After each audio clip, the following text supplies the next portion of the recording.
A very good evening and welcome you all to the milestone episode of Leadership Satsang. This is our 50th episode. Thank you so much for joining in and giving me all your love and trust as your leadership coach, Yukti Kapoor Mehdirata. I really want to thank you all from the bottom of my heart for making Leadership Satsang such a huge success. I never thought that we'll go as far as this, but with 50 episodes behind us, I'm super excited to cover the next 50 because there is so much more to share, so much to learn in the space of leadership and spirituality. And that is what this platform has to offer to you all. Some relevant and important insights, both in the space of leadership and spirituality. So we thought the best topic for today's episode, a milestone episode, would be to talk a little more about spiritual leadership and how we can use our understanding of spiritual leadership to set the goals for next year. We're at the fag end of the year. It's almost mid of December. And ये वो time होता है जब हम new year resolutions new goals के बारे में सोचते हैं न्यू प्लानर्स खरीदते हैं that all that excitement, that new energy that comes in, it just makes so much more sense to bring in clarity on what kind of goals we should set for ourselves. So I'm really excited to share some insight for you in terms of helping you understand the right goals that we should set for ourselves for the coming year. But before that, let's bring ourselves here into this moment completely. You know the drill. We will use Om chant to bring ourselves into this moment, Om being the most powerful non-religious chant that can help us to practice mindfulness. The way to do it is to sit relaxed wherever you are. See if your feet can touch the floor, or you can sit down on the floor and relax your spine, relax your shoulders, make sure your spine is straight. And you breathe in and out a few times. And then when I will say, you breathe in, and as you breathe out, as you exhale, you chant Om, which is a summation of 3 syllables, A-U-M. So we chant in a way that A-U is the first half of your exhalation and Ma is the rest of it. As you exhale, for the first half, you say A-O, and then from mid onwards, you say M till you can. Simple. All right, I'm going to do this with you. I encourage you to do it with me. Practice this with me as I chant Om. Let's prepare ourselves first. Sit comfortably wherever you are.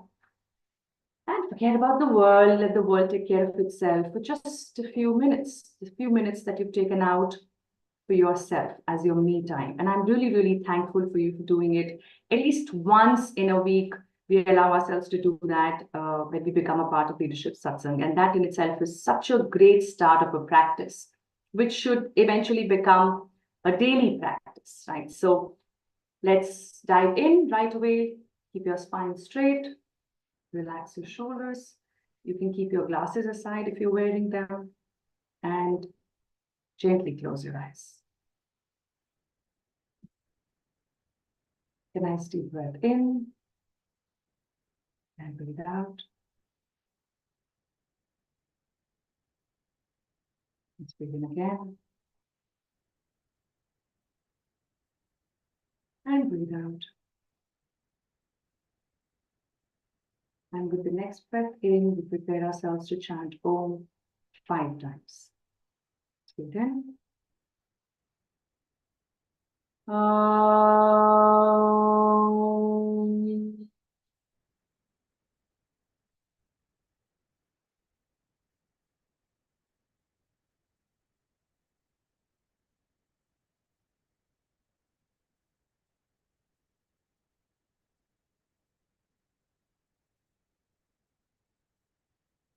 Om.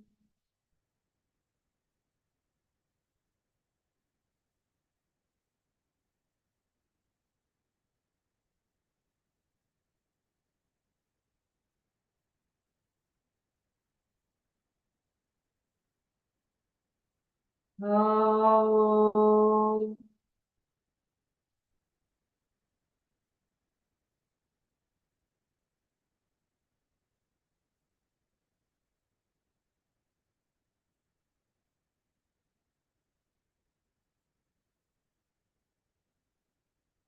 Om.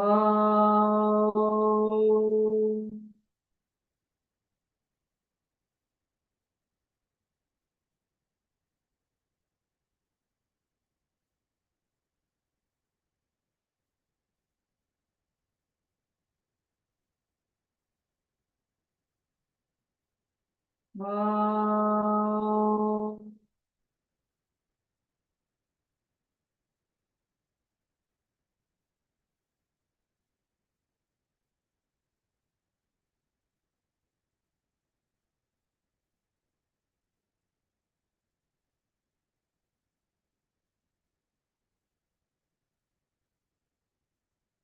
And whenever you're ready, rub your palms together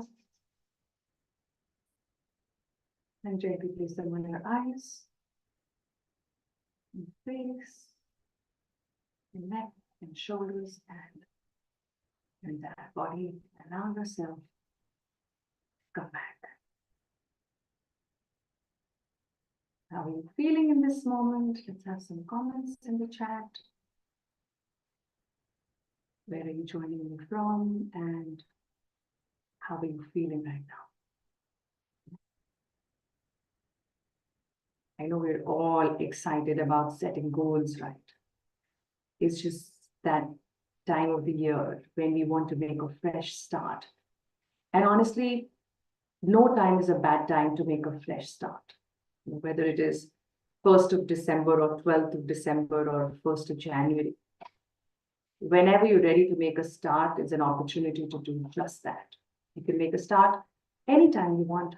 Let this moment be a fresh start. Let next morning be. Why wait till even 1st of Jan? Right? So when we're preparing ourselves to make a start, we need to think through a couple of things. What is it that I really want to do? What is it that I really, really want to achieve? But most importantly, when we are setting goals, we need to ask ourselves a very different and a very important question. And that is, who do I want to become in the process of achieving whatever I intend to achieve? Who do I want to become in the process? And this is a question that we don't ask ourselves. We only think about what we want to achieve, but not who we want to become in the process. So I heard in one of the Jim Rohn seminars, and he was quoting some other seminar where he heard. So it just goes years and years back when some wise man or woman once said that it's not what that 1 million gets for you when you become a millionaire. It is who you become in the process of earning that money, right? So money then becomes just a goal, just something that you need to achieve. And that need not be the only goal. Now you can decide any goal for yourself, but whatever that goal is not half as important as who you become in the process of achieving that goal. So whatever you decide to achieve in the year 2024 should answer this first question as a prerequisite. Who do I want to become in the process of achieving this goal? And only when I can answer this question should I choose a goal, because then I know that whatever goal I'm choosing is the right one for me, because it's going to help me to become who I want to be, the person that I want to be. And this question in itself is as spiritual as anything can be, because spirituality is the reality of your spirit, your consciousness, right? Your self, your authentic self that you're so far away from because we've never understood and known our authentic self. We've always known the self-created identity that we have for ourselves, that we have thought about, that we have been told, that we have experienced because we have attracted situations around, that have confirmed to us that this is my identity, this is who I am, the way people see me, basis which the way I see myself when I stand in front of the mirror. So that is the self-created identity, which I have limited myself to saying this is all that I am. But spirituality brings in certain practices which can help you to go beyond these self-created limitations, which can help you to go deeper within this identity that you identify with. And see if in this exploration, you can find your true authentic self.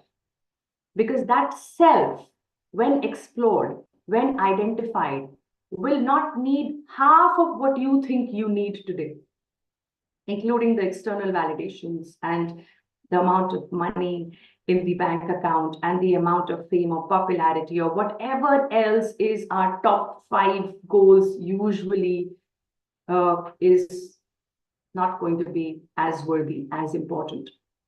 If you can really get to that point of knowing who you are, because that's where our peace lies and our happiness lies. But let's leave that for a time when we are more prepared to get to that level of depth. But for now, if we really have to create a direction for ourselves and understand how should I approach the next year so that I can get more from the next 12 months that are lined up for me, more in terms of whatever you may consider worthy, right? Worth the effort, whether it is money or popularity or impact or value that you can create for people, whatever that more is for you, what kind of goals will help you to get there?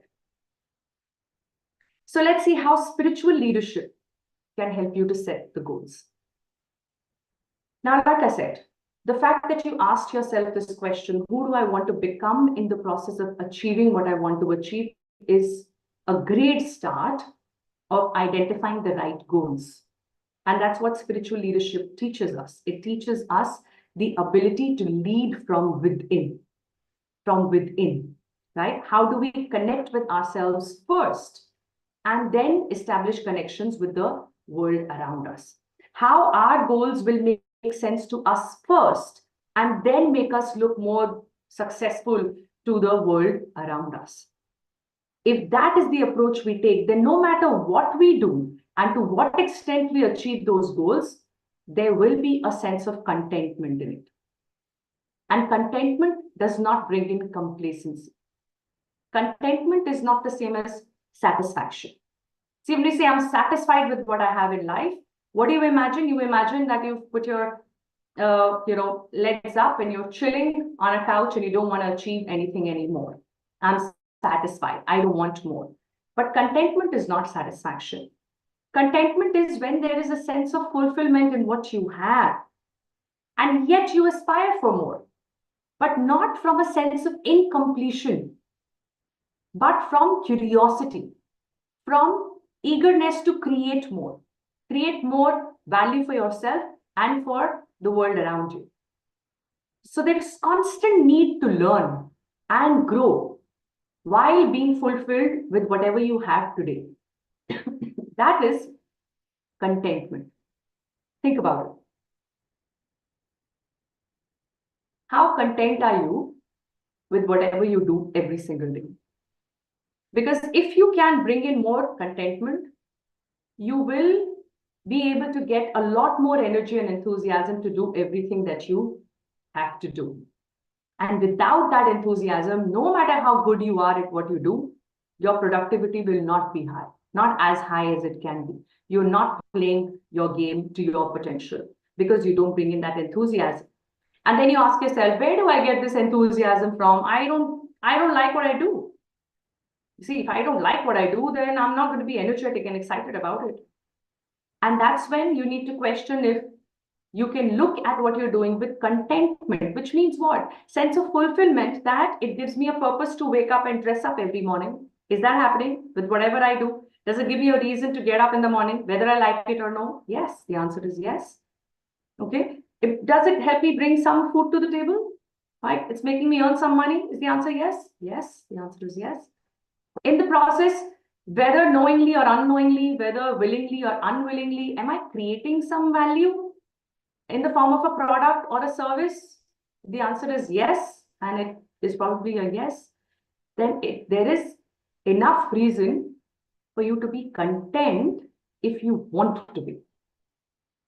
Content with what you have today, with what you do today. And of course, be ambitious and aspire for more. Absolutely. But not out of desperation. Desperation comes from lack, from scarcity, from fear. And this fear is a lower level of energy.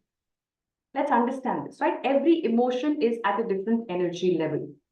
Fear, jealousy, anger, these are lower energy levels. Appreciation, gratitude, love, these are higher levels of energy. Contentment, right there. So when you operate from these emotions, higher emotions, you have higher energy. If you have higher energy, there is more enthusiasm. If you use that enthusiasm to do what you have to do, even if you don't love doing it, you will automatically do it better. And because you will do it better, you might get better results of it. And those better results will make you feel better about what you do because you will get more from that effort. Are you understanding this? You perform better, you get better results. Better results, or what we call as success, will help you and encourage you to perform even better. And that's how it works.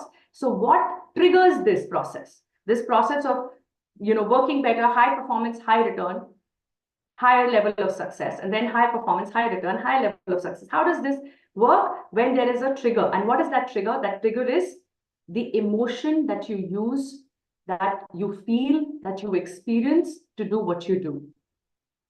So I'm introducing you to an emotion called contentment, which might sound like satisfaction, but as I just explained, it isn't. It's far from it.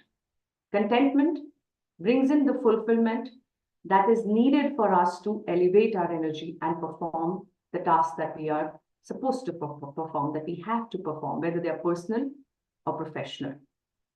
Now that sets the tone for setting the right goals, right? So we know two things already. Number one, we need to focus on who do I want to become in the process of achieving my goals. And number two, I need to bring in the attitude of being content with what I have as much as I aspire to gain more.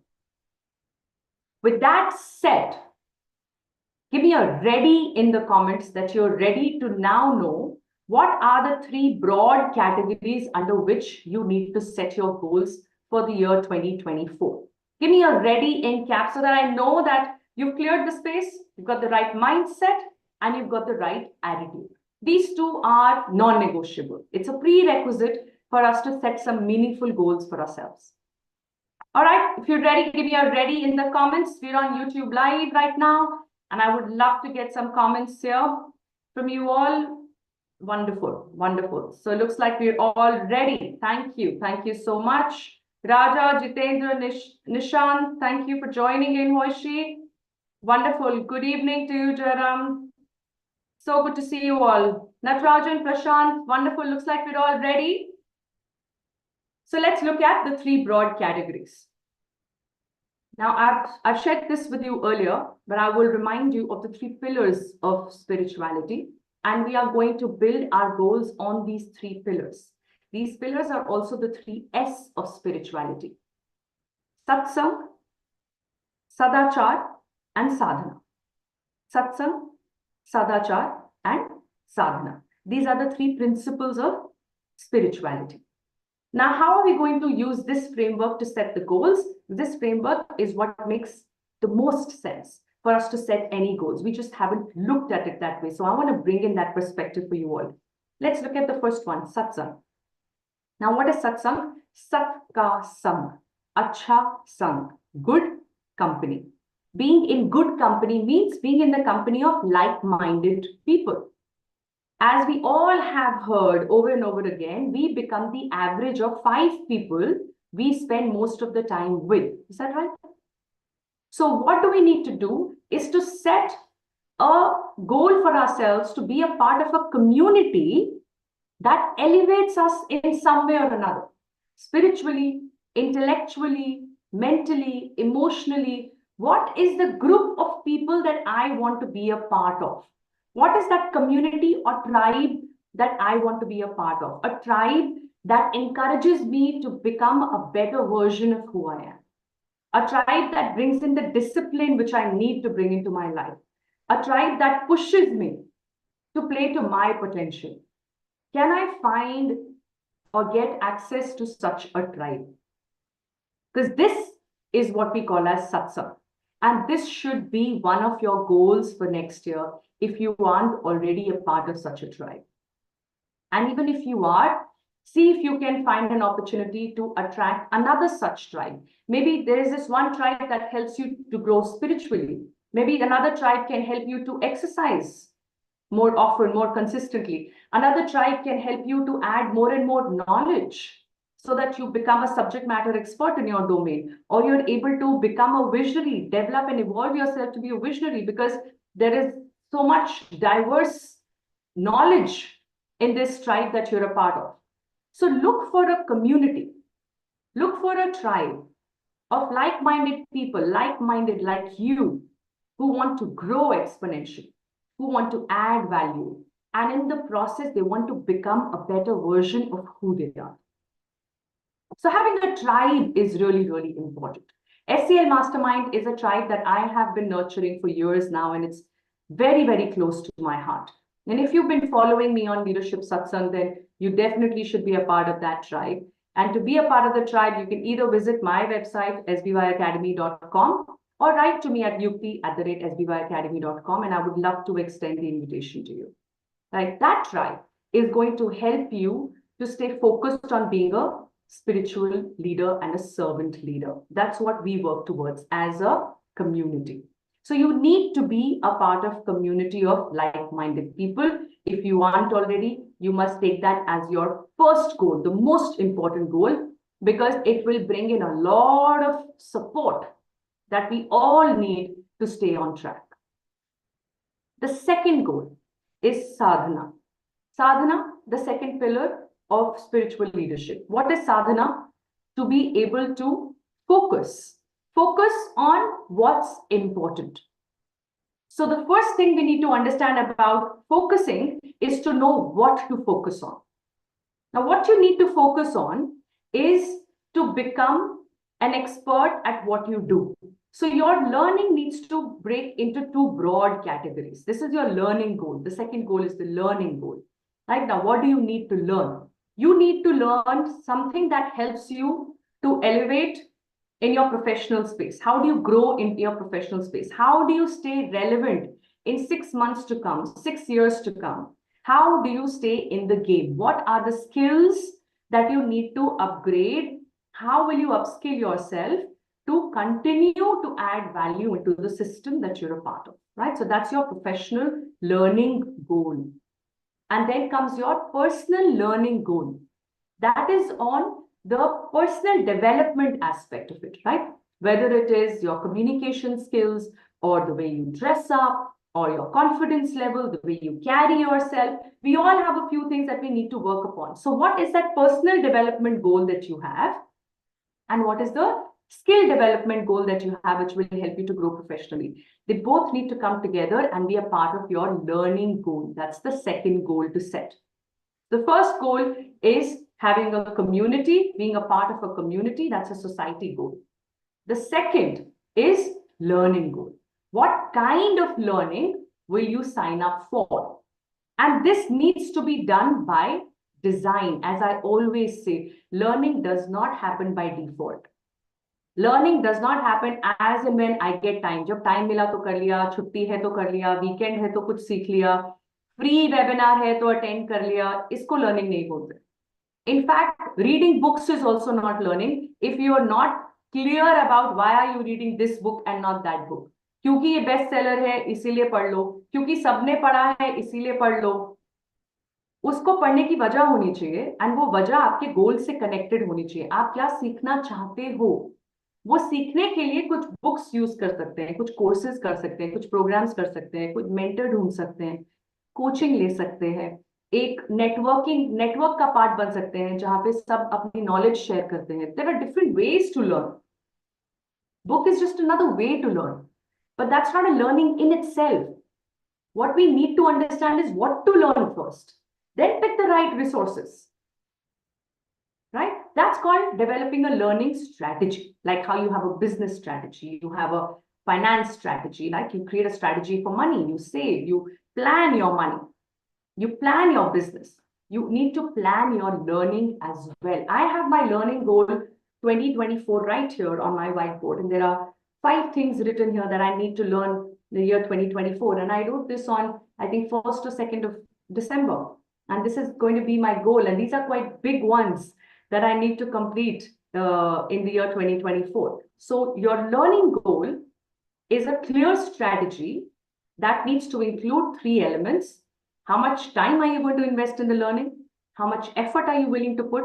And how much money are you going to invest in your learning? Only then do you have a learning goal in place. Right? Are we clear? Give me a C in the comments, which means crystal clear clarity. I have crystal clear clarity on these 2 goals, and I have one more to share, right? So I'm clear there's a goal in terms of networking or society. What kind of community am I looking at that is going to elevate me, upgrade me, and I'm going to find that tribe and be a part of that tribe, whether I need to pay for it or it's free, whatever that is. If I need to invest, be willing to do so, as long as it elevates you in some form or another, right? That's number 1. And number 2 is your learning goal. And I've told you what are the 2 categories under which you need to focus on developing the strategies to learn. Now let's look at the 3rd one, which is Sadachar. Sadachar is Acha Vyavahar, good behavior, Sadachar. Now, good behavior or good character. That's what Sadachar means. Now, how do you work on your character? You need to work on yourself. You need to be able to see what would a Yukti 2.0 look like. What would a Jitendra 2.0 look like? What would be a better version of me as a person, as an individual? Can I work on more patience? Right? Can I work on my temper and bring that down? Can I be more respectful to people who I don't have to be respectful towards? Can I not take people I love for granted? Can I not waste so much time as I do in thinking about past and regretting over the mistakes I've made? Can I not get anxious about the unknown and instead build in curiosity to embrace whatever is coming to me next? What are some of these things at a personality identity level where I am stuck and I know I am stuck, but I just don't prioritize unstucking myself? वहीं पर ही फंसे हैं और वहीं पर ही हैं सालों से, और हमें फोकस करने का या उसके ऊपर अटेंशन डालने का टाइम ही नहीं मिल रहा है, as if वो टाइम कोई और देगा हमें. We don't get time, we make time, right? There is just 24 hours available to all of us. We're not going to get a 25th hour. We can write books on it, but there is no 25th hour. Basically, it's about you knowing that you need to get that 1 hour, which you so want, out of these 24 that you have. That's how it is.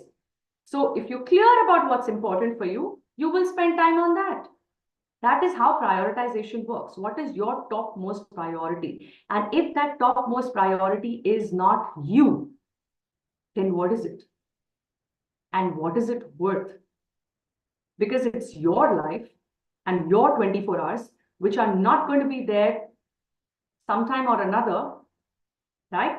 Or the clock is ticking for all of us as we understand intellectually, but we don't see it. Because we don't see it, we don't believe it. We think that we are immortal. कुछ नहीं होने वाला है हमें. I am just 28. I am just 42. I have a long way to go. Who knows? You don't know that. I don't know that. No one does. So what do? What should be one of our goals? To be a better version of who I am every day, consciously, slowly, but consistently. A better version, just a little more, right? Slowly working on our ability to be a better me. How do you do that? You can do that by reading some spiritual stuff that helps you to open your mind and understand what spirituality means, what I means, how we create identity. All these are not just esoteric conversations. They're as real as any other that we indulge in. It is just a matter of choice. What do we want to indulge with? Right? So see if you can find some time to do some spiritual reading every day. anything that you connect with that resonates with you, but that can open your mind to a better, larger, more expansive understanding of life and consciousness. The second way is to seek feedback from people, especially people who are really close to you, who have the courage to be honest to you. Just as how in organizations you have these appraisals, right? Once a quarter, once in 6 months, you create these feedback cycles for yourself. Set the periodicity as per your convenience, but then make sure that you do it diligently. There is no shying away from it. You cannot put that as your last priority. It has to be your first priority to seek feedback from people. And be very clear about your questions. If your questions are specific, you're going to get some great response, some real value. I call feedback as a gold mine. It's a gold mine. Once you get that input for yourself, my God, you have no idea how fast you can grow. Exponential growth requires this as the fuel, your engine, this feedback, which is what throws light on what we call as a blind side. You know, this part of us we are unaware of, we are in denial, absolutely no idea that this is me. And then world around perceives me in that manner, and they tell me, and I become more aware and conscious of my mannerism, if it is, or my conduct, or my thought process, or my language, whatever I need to change, if that perception is very different from what I think is my reality. Are you getting this? We should do a session on feedback, just feedback one of these weeks. And I will make time to talk about feedback because it's very, very important. And there is so much that needs to be learned about how to ask for feedback, as much as there is to learn about how to give feedback. But let's first learn how to ask, right? Because this is the most selfish act you will ever get involved with, to get some input for your own exponential growth. But you need to do it the right way, ask the right questions. Right? Seeking feedback, reading some spiritual text is going to help you to open your mind and will make you realize what about you needs to be looked at. What do you need to improve? And how can you help yourself with that?